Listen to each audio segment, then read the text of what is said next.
Hi hello ಎಲ್ಲರಿಗೂ ನಮಸ್ಕಾರ. ಇವತ್ತಿನ ವಿಡಿಯೋದಲ್ಲಿ ನಾವು ತೋಳನ್ನ ಕಟಿಂಗ್ ಮಾಡಬೇಕಾದ್ರೆ ನಾವು ಹೇಗೆ ಫ್ಯಾಬ್ರಿಕ್ನ ಫೋಲ್ಡ್ ಮಾಡ್ಕೊಬೇಕು, ಹಾಗೆ ಎಷ್ಟು ಉದ್ದದಕ್ಕೆ ಎಷ್ಟು ಉದ್ದ ಡೌನ್ನ ನಾವು ಮಾಡ್ಕೊಬೇಕು, ಹಾಗೆ ಎಷ್ಟು ಅಗಲನ ತೊಗೊಬೇಕು, ಯಾವ ತೋಳು ಮೆಜರ್ಮೆಂಟ್ಗೆ ಎಷ್ಟು ಅಗಲನ ತೊಗೋಬೇಕು ಅಂತ ನಾನು ನಿಮಗೆ ಒಂದು ಕಂಪ್ಲೀಟ್ ಇನ್ಫಾರ್ಮೇಷನ್ನ ಕೊಡ್ತೀನಿ.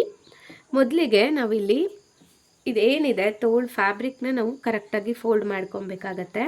ಮೊದಲಿಗೆ ನೋಡಿ, ಇಲ್ಲಿ ಇದು ಒಂದು ತೋಳನ್ನ ಪೂರ್ತಿ ಅಗಲ ಭಾಗ ಇದು, ಓಕೆನಾ. ಇದು ಪೂರ್ತಿ ಅಗಲ ಭಾಗ, ಇದ್ರ ಮೇಲೆ ಇನ್ನೂ ಒಂದು ತೋಳನ್ನ ಪೂರ್ತಿ ಅಗಲ ಭಾಗ, ಒಂದ್ರ ಮೇಲೆ ಇನ್ನೂ ಒಂದು ತೋಳು, ಈ ರೀತಿನೇ ಒಂದ್ರ ಮೇಲೆ ಒಂದು ಬರೋ ರೀತಿ ಇಟ್ಕೊಂಡು ಆ ನಂತರ ನಾವು 4ನೇ ಮಡಕೆನ ಮಾಡ್ಕೊಬೇಕಾಗತ್ತೆ.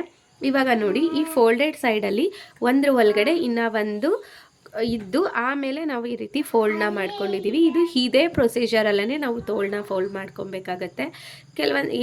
ಅಕಸ್ಮಾತ್ ನಾವೇನಾದರೂ ಒಂದ್ರ ಮೇಲೆ ಒಂದು, ನಾನು ನಿಮಗಿಲ್ಲಿ ತೋರಿಸ್ತೀನಿ. ಇವಾಗ ಇದನ್ನು ಓಪನ್ ಮಾಡಿಕೊಂಡು ನಾನು ನಿಮಗೆ ತೋರಿಸ್ತೀನಿ. ನನಗೇನೋ ಫ್ಯಾಬ್ರಿಕ್ಕು ಅಗಲವಾಗಿ ಬಂದಿದೆ, ಅದರಿಂದ ಈ ರೀತಿ ಫೋಲ್ಡ್ ಮಾಡ್ಕೊಂಡಿದ್ದೀನಿ. ನಿಮಗೆ ಬೈ ಮಿಸ್ ಆಗಿ ಈ ರೀತಿ ಬಂತು. ನನಗೆ ಈ ಕಡೆ ಇರೋ ಪಾರ್ಟು ನಿಮಗೆ ಈ ಕಡೆ ಕ್ಲೋಸ್ ಇರುತ್ತೆ ಅಂತ ಅಂದ್ಕೊಳ್ಳಿ. ಈ ರೀತಿ ಉದ್ದ ಇದೆ, ನಿಮ್ಮದು ಅಗಲ ಕಮ್ಮಿ ಇದೆ, ಉದ್ದ ಇದೆ ಅಂತ ಅಂದ ಪಕ್ಷದಲ್ಲಿ ನೀವೇನು ಮಾಡಬೇಕು, ಇದು ಮೇಲ್ಗಡೆಯಿಂದ ಈ ರೀತಿ ಒಳಗಡೆಗೆ ಫೋಲ್ಡ್ ಮಾಡ್ಕೊಳ್ಳಿ. ಇಲ್ಲ ಅಂದರೆ ಕೆಳಗಡೆಯಿಂದ ಮೇಲ್ಗಡೆಗೆ ನೋಡಿ, ಇಲ್ಲಿ ಈ ರೀತಿ ಇಲ್ಲಿಂದ ಹೀಗೆ ಫೋಲ್ಡ್ ಮಾಡಿಕೊಂಡ್ರು ಓಕೆ, ಇಲ್ಲ ಕೆಳಗಡೆಯಿಂದ ಈ ರೀತಿ ಮೇಲ್ಗಡೆ ಫೋಲ್ಡ್ ಮಾಡಿಕೊಂಡ್ರು ಓಕೆ. ಈ ರೀತಿ ಒಂದ್ರ ಒಳಗಡೆ ಒಂದು ಬರೋ ಥರನೇ ಇಟ್ಕೊಂಡು ಆ ನಂತರ ಹೀಗೆ ಫೋಲ್ಡ್ ಮಾಡ್ಕೊಬೇಕಾಗಿರುತ್ತೆ. ಯಾಕಂದರೆ ನಮಗೆ ಒಂದೇ ತೋಳಲ್ಲಿ ಫ್ರಂಟ್ ಶೇಪು ಮತ್ತು ಬ್ಯಾಕ್ ಶೇಪು ಎರಡೂ ಬರಬೇಕು.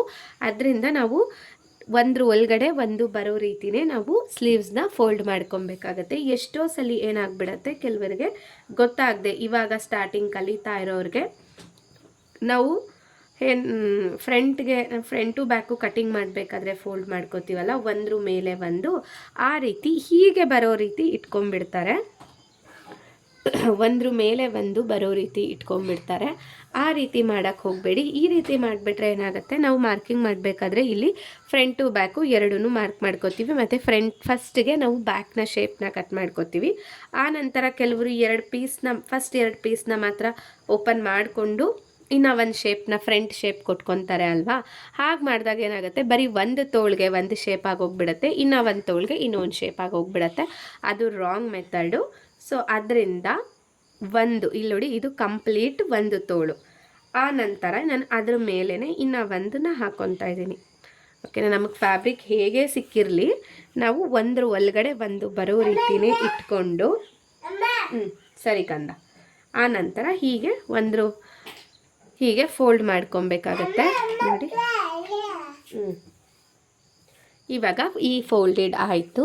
ನನಗೆ ತೋಳಿನ ಉದ್ದ ಬಂದು 9 ಇಂಚ್ ರೆಡಿ ಇದೆ. ನಿಮ್ಮ ತೋಳಿನ ಉದ್ದ ನೀವು ಯಾವ ಮೆಜರ್ಮೆಂಟ್ಗೆ ತೊಗೊತಿದ್ದೀರಾ ಆ ತೋಳಿನ ಪೂರ್ಣ ಉದ್ದನ ಮಾರ್ಕ್ ಮಾಡ್ಕೊಳ್ಳಿ. ಇದಾದಮೇಲೆ ಸ್ಟಿಚಿಂಗು, ಇದು ಲೈನಿಂಗ್ ಬ್ಲೌಸ್ ಆಗಿರೋದ್ರಿಂದ ನಾವು ಲೈನಿಂಗ್ ತೋಳು ಅಟ್ಯಾಚ್ ಮಾಡ್ತಿರೋದ್ರಿಂದ ಜಸ್ಟ್ 1 ಇಂಚ್ ಮಾರ್ಜಿನ್ ಸಾಕಾಗುತ್ತೆ.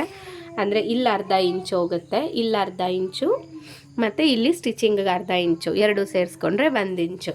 ಮೊದಲಿಗೆ ಪೂರ್ತಿ ಉದ್ದ, ತೋಳಿನ ಉದ್ದ ಇಲ್ಲಿಂದ ನಾವು ಈಗ ಕಂಕ್ಳಿರುತ್ತಲ್ವ, ಈ ಕಂಕ್ಳು ಅಟ್ಯಾಚ್ ಆದಮೇಲೆ ಇಲ್ಲಿಂದ ಎಷ್ಟು ಉದ್ದ ಬೇಕೋ ಅಷ್ಟುದ್ದಕ್ಕೆ ನಾವು ತೋಳನ್ನ ಮೆಷರ್ಮೆಂಟ್ ಮಾಡಿಕೊಂಡು ಈ ರೀತಿ ತೋಳನ್ನ ಮೆಷರ್ಮೆಂಟ್ ಮಾಡಿಕೊಂಡು ನಾವು ಉದ್ದನ ತೊಗೊಬೇಕಾಗತ್ತೆ. ಇದು ತೋಳಿನ ಉದ್ದ 9 ಇಂಚು ಪೂರ್ಣ ಉದ್ದ. ಅದಕ್ಕೆ 1 ಇಂಚು ಸ್ಟಿಚಿಂಗ್ ಮಾರ್ಜಿನ್ನ ಹಾಕ್ಕೊಂಡಿದ್ದೀನಿ, ಅಲ್ಲಿಗೆ 10 ಇಂಚ್ ಬಂದಿದೆ. ಈ ಕಡೆ ಸೈಡು 10 ಇಂಚ್ಗೆ ಫಸ್ಟು ಮೊದಲಿಗೆ ಹಗ್ಲನ ತೊಗೊಂಡ್ಬಿಡ್ತೀನಿ. ಹಗ್ಲ ಯಾವ ರೀತಿ ಅಪ್ಪ ಕೌಂಟ್ ಮಾಡೋದು ಅಂತ ಹೇಳಿದ್ರೆ ನೋಡಿ, ಇದು ಬ್ಲೌಸು ನಮಗೆ ಅಳತೆ ಕೊಟ್ಟಿರೋ ಬ್ಲೌಸ್ ಅಲ್ವಾ. ಇಲ್ಲಿಂದ ಮೇಲ್ಗಡೆ ಶೋಲ್ಡರ್ ಅಟ್ಯಾಚ್ ಆಗಿರುತ್ತಲ್ಲ, ಅಲ್ಲಿಂದ ನಮ್ಮದು ಆರ್ಮ್ ಹೋಲ್ ರೌಂಡಿಂಗ್ನ ನಾವು ಕ್ಯಾಲ್ಕುಲೇಷನ್ ಮಾಡಬೇಕಾಗತ್ತೆ. ಇಲ್ಲಿ 8.5 ಬರ್ತಾ ಇದೆ ನೋಡಿ. ಈ 8.5ನ ಇಲ್ಲಿ ಫೋಲ್ಡೆಡ್ ನಾವು ಇಲ್ಲಿ ಮಾರ್ಕ್ ಮಾಡಿದ್ದೀವಲ್ಲ, ಇಲ್ಲಿಂದ ಇಲ್ಲಿಗೆ ಇಟ್ಕೊಂಡು ನೋಡ್ಕೊಳ್ಳಿ. ಎಲ್ಲಿಗೆ 8.5 ಬರುತ್ತೆ ಅಲ್ಲಿಗೆ ಒಂದು ಮಾರ್ಕ್ ಹಾಕಿ. ಓಕೆನಾ, ಅರ್ಥ ಆಯ್ತಾ. ಇಲ್ಲಿಂದ ಇಲ್ಲಿಗೆ ಹೀಗೆ ಕ್ರಾಸು. ಈ ಪಾರ್ಟ್ ಎಲ್ಲಿ ಹೀಗೆ ಸ್ಟ್ರೈಟ್ ಇಟ್ಕೋಬೇಕಾ ಡೌನ್ ಇಟ್ಕೋಬೇಕಾ ಅನ್ನೋದು ನಿಮಗೆ ಡೌಟ್ ಬಂದರೆ ಏನು ಮಾಡಿ, ಇದು ಇವಾಗ 10 ಇಂಚಿದೆ ಅಲ್ಲ, ಇದು 10 ಇಂಚಿದೆ. 10 ಇಂಚಲ್ಲಿ ಇಲ್ಲಿ ಕೆಳಗಡೆ ಇಲ್ಲಿ ಈ ಕಡೆನೂ ಸಹ 10 ಇಂಚ್ ಇಟ್ಕೊಂಡು ಅದಕ್ಕೆ ನಾರ್ಮಲ್ 30, 32, 34, 36 ಯಾರದೇ ಇರಲಿ ಎಲ್ಲರಿಗೂ ಸಹ ನಾರ್ಮಲ್ಲು ಇಲ್ಲಿಂದ 3 ಇಂಚ್ ಕಮ್ಮಿ. ಇದು 10 ಇಂಚಿದೆ, ಅದೇ 10 ಇಂಚನ್ನ ನಾನು ಇಲ್ಲಿಟ್ಕೊಂಡು 3 ಇಂಚ್ಗೆ ಒಂದು ಮಾರ್ಕನ್ನು ಮಾಡ್ಕೊತೀನಿ. ಓಕೆನಾ? 3 ಇಂಚಿಗೆ ಒಂದು ಮಾರ್ಕನ್ನು ಮಾಡಿಕೊಂಡು ಇವಾಗ ಈ ಜಾಗದಲ್ಲಿ ಇಲ್ಲಿಂದ 8.5 ಬಂತಲ್ಲ ನಮ್ಮದು ಆರ್ಮೋಲ್ ರೌಂಡು, ಅಲ್ಲಿಗೆ ಒಂದು ಮಾರ್ಕನ್ನು ಹಾಕೊಳ್ಳಿ. ಓಕೆನಾ? ಇಲ್ಲಿಂದ 8.5 ಎಲ್ಲಿಗೆ ಬರುತ್ತೋ ಅಲ್ಲಿಗೆ ಒಂದು ಮಾರ್ಕನ್ನು ಹಾಕೊಳ್ಳಿ. ಈ ಪಾರ್ಟು ನಾವು ಸ್ಟಿಚಿಂಗ್ ಮಾರ್ಜಿನ್ ಎಷ್ಟು ಬಿಟ್ಟಿರ್ತೀವಿ ಅಷ್ಟಕ್ಕೆ ಇದನ್ನು ಬಿಟ್ಕೊಳ್ಳಿ. 1.5 ಇದ್ದರೆ 1.5, 2 ಇಂಚ್ ಸ್ಟಿಚಿಂಗ್ ಮಾರ್ಜಿನ್ ಇಟ್ಟಿದ್ರೆ 2 ಇಂಚು. ನಿಮ್ಮ ಅನುಕೂಲಕ್ಕೆ ತಕ್ಕಂಗೆ ಎಷ್ಟು ಬಿಟ್ಕೊಂಡಿರ್ತೀರೋ ಅಷ್ಟು ಸ್ಪೇಸ್ ಬಿಟ್ಟು ನಾವು ಇಲ್ಲಿಂದ ಇಲ್ಲಿಗೆ ತೋಳನ್ನ ಶೇಪ್ನ ಮಾರ್ಕ್ನ ಮಾಡ್ಕೊಳ್ಳೋಣ. ಮೊದಲಿಗೆ ನೋಡಿ ಇಲ್ಲಿ ಒಂದು 2 ಇಂಚ್ ತನಕ ಸ್ವಲ್ಪ ಸ್ಟ್ರೈಟಾಗೇ ಇರಲಿ. 1.5, 1.25, 2 ಇಂಚ್ ಅಂತಲೇ ಅಂದ್ಕೊಳ್ಳೋಣ. ಹೀಗೆ ಸ್ವಲ್ಪ ಸ್ಟ್ರೈಟಾಗೆ ಬರಲಿ. ಒಂದು ಸ್ವಲ್ಪ ಒಂಥರ ಮೇಲ್ಗಡೆ ಕರ್ವ್ ರೀತಿಯಾಗಿ ತೊಗೊಂಡಿದ್ದೀನಿ. ಇಲ್ಲಿಂದ ಈ ರೀತಿ ಹೀಗೆ ಫಸ್ಟು ಡಾಟೆಡ್ ಲೈನ್ಸ್ನ ಇಟ್ಕೊಳ್ಳಿ. ಏನಿಲ್ಲ, ಒಂದು 3 ಡಾಟೆಡ್ ಲೈನ್ನ ಇಟ್ಕೊಂಡ್ರೆ ಆಗುತ್ತೆ. ಚಾಕಲ್ಲಿ ಆರಾಮಾಗಿ ನೀವು ಮಾಡ್ಕೊಬೋದು. ಇಷ್ಟೇ. ಆ ನಂತರ ಸ್ಟ್ರೈಟಾಗಿ ಅದನ್ನು ಡ್ರಾ ಮಾಡಿಕೊಂಡ್ರೆ ಆಯಿತು. ಇಲ್ಲಿಂದ ಈ ಕಡೆ ಈಚೆಗೆ ಯಾವುದೇ ರೀತಿ ಶೇಪ್ ಬರಬಾರ್ದು. ಇದ್ರ ಒಳಗಡೆನೆ ನಮ್ಮದು ಫ್ರಂಟು ಬ್ಯಾಕು ಏನಿರುತ್ತೆ ಆ ಶೇಪ್ ಅನ್ನೋದು ಇರಬೇಕು. ಇದು ಇವಾಗ ಬ್ಯಾಕ್ ಶೇಪ್ ಆಯಿತು. ಇದ್ರ ಕೆಳಗಡೆನೆ ವಿ, ಈ ರೀತಿ ವಿ ಬರೋ ರೀತಿ ಹಿಂಗೆ ಮಾರ್ಕ್ ಮಾಡಿ ಇದ್ರ ಪಕ್ಕನೇ ಒಂದು ಡಾಟೆಡ್ ಲೈನ್ಸ್ನ ಇಟ್ಕೊಂಡು ಹೋಗಿ ಇದು ಬಂದು ಇಲ್ಲಿಗೆ ಜಾಯಿಂಟ್ ಆಗಿಬಿಡ್ಬೇಕು. ಇಷ್ಟೇ. ಇವಾಗ ಇದನ್ನೆಲ್ಲ ಡಾಟೆಡ್ ಲೈನ್ಸ್ನ ಜಾಯಿನ್ ಮಾಡ್ಕೊಂಬಿಟ್ರೆ ನಮಗೆ ಒಂದು ಶೇಪ್ ಬಂತು. ನೋಡಿ ಇಲ್ಲಿ ಈ ರೀತಿ ಬರಬೇಕು. ನಾವು ಮಾರ್ಕಿಂಗಲ್ಲಿ ಏನಾದ್ರು ವ್ಯತ್ಯಾಸ ಮಾಡಿದ್ರೂ ಕಟಿಂಗ್ ಮಾಡಬೇಕಾದ್ರೆ ನಾವು ಅಡ್ಜಸ್ಟ್ ಮಾಡ್ಕೊಬೋದು. ನೆಕ್ಸ್ಟು ಈಗ ಕೆಳಗಡೆ ಇದೇನಿದೆ ಅಗಲ ಅದನ್ನು ಇಟ್ಕೊಬೇಕು. ತೋಳಿನ ಕೆಳಗಡೆ ಅಗಲ ಏನಿದೆ ಅದನ್ನು ಇಟ್ಕೊಂಡು ನಾವು ಎಕ್ಸ್ಟ್ರಾ 1.5 ಇಂಚ್ ಕೊಟ್ಟಿದ್ವೋ 2 ಇಂಚ್ ಸ್ಟಿಚಿಂಗ್ ಮಾರ್ಜಿನ್ ಬಿಟ್ಟಿದ್ವೋ ಅಷ್ಟಕ್ಕೆ ಒಂದು ಮಾರ್ಕ್ನ ಮಾಡಿಕೊಂಡು ಒಂದು ಲೈನ್ನ ಡ್ರಾ ಮಾಡ್ಕೊಂಬಿಡಿ.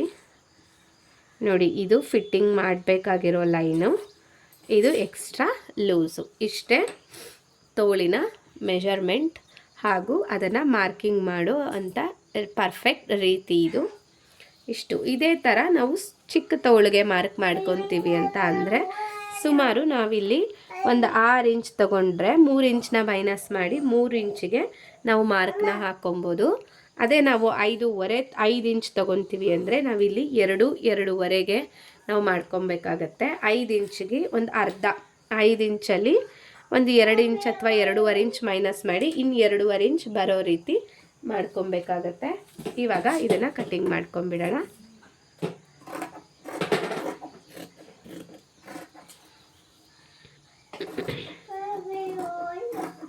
ಇದರಲ್ಲಿ ನಾವು ಯಾವುದೇ ರೀತಿ ಸ್ಲೀವ್ ಶೇಪ್ನ ಬಳಸ್ತಾ ಇಲ್ಲ, ಬೈ ಹ್ಯಾಂಡಲ್ಲೇ ಮಾಡ್ತಾ ಇರೋದು. ನೋಡಿ, ಇವಾಗ ಫಸ್ಟ್ ಶೇಪ್ನ ತೆಗ್ದಾದ್ಮೇಲೆ ಇಲ್ಲಿ ಒಂದು ನ್ಯಾಚ್ನ ಹೊಡ್ಕೊಬೇಕು. ಆನಂತರ ನಾನು ಒಂದು ಒಳಗಡೆ ಒಂದು ಆರಾಮಾಗಿ ಇಟ್ಟಿರೋದ್ರಿಂದ ಹೀಗೆ ಓಪನ್ ಮಾಡ್ಕೊಂಡಾದ್ರೂ ಸಹ ನೀವು ಫಸ್ಟ್ 2 ಪೀಸ್ನ ಈ ರೀತಿ